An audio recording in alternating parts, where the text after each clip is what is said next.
Souvent, quand on souhaite aller sur les dernières applications qu'on a téléchargées, ça donne ça.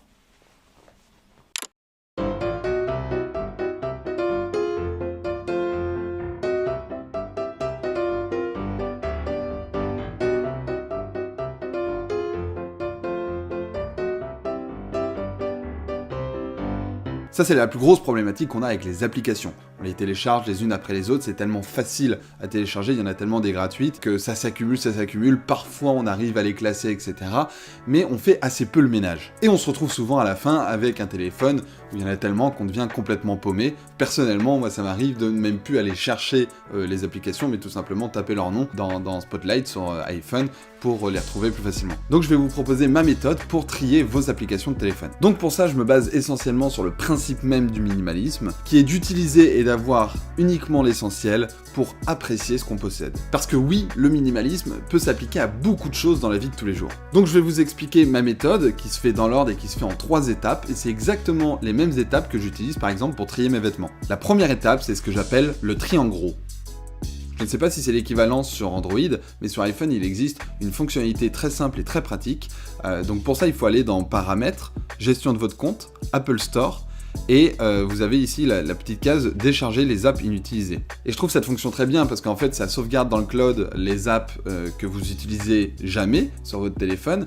Et si jamais vous avez besoin de l'application, vous avez juste à cliquer dessus et ça la retélécharge. Seulement, moi, ma réflexion, c'est de me dire que si cette application, elle est stockée dans le cloud et qu'elle a été déchargée de mon iPhone, si mon iPhone a pris la peine de le décharger, c'est tout simplement que je ne l'utilise pas. Donc, logiquement, ces applications, je peux m'en séparer. Donc ça, c'est la première étape, c'est de se séparer de toutes les applications qu'on n'a pas utilisées depuis très longtemps. Donc attention, dans les applications que j'ai pas utilisées depuis très longtemps, il y a des applications qui potentiellement peuvent me servir, donc pour le moment, celles-là, je les mets de côté, mais vraiment les applications que j'ai pas utilisées depuis très longtemps, et je sais que je les réutiliserai pas, ou que j'utilise plus, ou que j'ai finalement jamais utilisé, etc., celles-là, je vais les supprimer direct, déjà, ça va faire un gros tri. Alors après, c'est toujours dur de se séparer de ces applications, mais ce qu'il faut se dire, c'est que, au final, elles sont jamais vraiment perdues, on peut à n'importe quel moment les retélécharger si on en a vraiment besoin.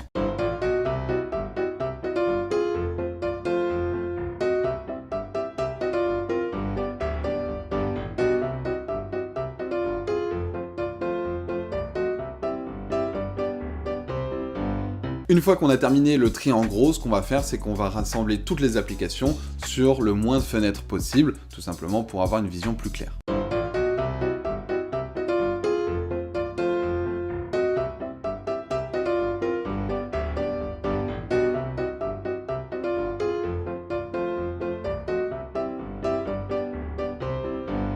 Ensuite, on va attaquer la deuxième étape, que j'appelle le questionnement.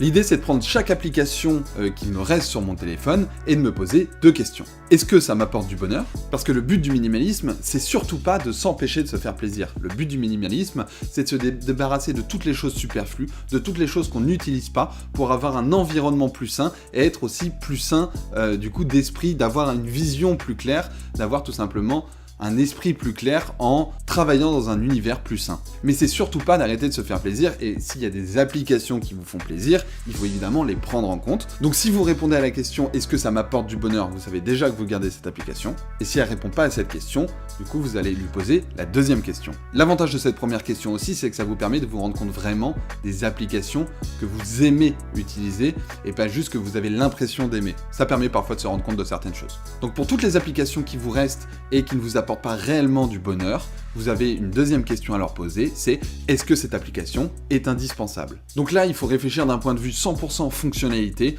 Est-ce que cette application m'aide dans ma productivité? Est-ce qu'elle m'aide à m'améliorer? Est-ce qu'elle m'aide à répondre à des fonctionnalités précises que aucune autre application n'a? Est-ce qu'elle est indispensable à mon travail? Des choses comme ça.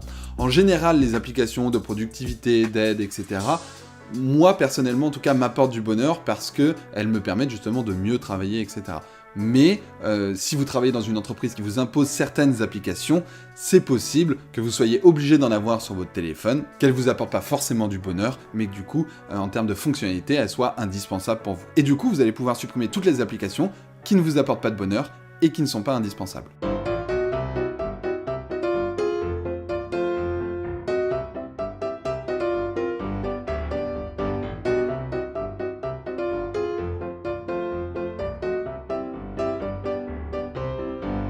Fin de l'étape, donc ce qu'on va faire maintenant, c'est qu'on va rassembler toutes nos apps sur le moins de pages possible.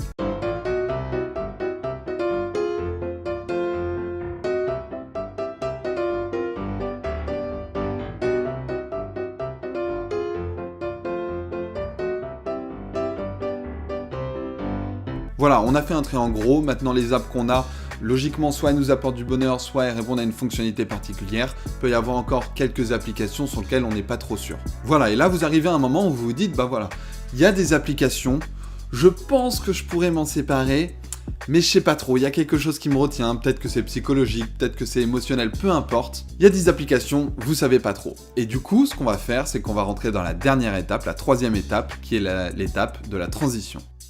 Cette étape, la transition, c'est une méthode que j'utilise beaucoup quand je fais le tri de mes vêtements, notamment pour tous les vêtements auxquels je suis attaché émotionnellement, mais qu'en fait je mets jamais. L'idée, c'est de faire comprendre à votre cerveau qu'en fait, vous y êtes attaché uniquement pour une histoire que cet objet a vécu, etc. Mais que ça vous apporte rien dans la vie de tous les jours. Et au contraire, ça vous encombre. Il y a certaines applications que vous avez sur le téléphone, je suis sûr que c'est pareil. Donc ce que je fais pour mes vêtements, c'est tout simplement que je prends un sac, je mets les vêtements dedans et je les cale sous mon lit. Et si au bout d'un an je les ai pas utilisés, bah dans ce cas, je me rends compte qu'en fait j'y ai pas pensé, que j'étais pas tant attaché que ça à ces vêtements-là, et du coup je me permets de les donner. À partir du moment où on se rend compte que ça nous manque pas, c'est beaucoup plus facile de s'en séparer. Du coup, pour les applications, on peut évidemment faire la même chose, c'est-à-dire que je vous invite, toutes les applications où vous savez pas trop, vous aimeriez bien les garder parce que peut-être que ça peut servir, mais vous en êtes pas sûr, etc. Ce que vous faites, c'est que vous les mettez toutes dans un dossier que vous appelez transition, ou comme vous voulez, et vous vous fixez un délai. Par exemple, vous vous dites, bon, 3 mois. Si dans 3 mois, j'ai eu besoin d'aucune de ces applications, je peux toutes les supprimer. Et si vous avez besoin d'applications qui est dans ce dossier-là durant les 3 mois, et que vous souhaitez la réintégrer, bah, tout simplement, vous la sortez du dossier. Et vous allez vous rendre compte, qu'en faisant ça, qu'il y a certaines applications auxquelles vous étiez attaché, mais en fait, vous les utilisez plus du tout, donc vous en avez plus besoin.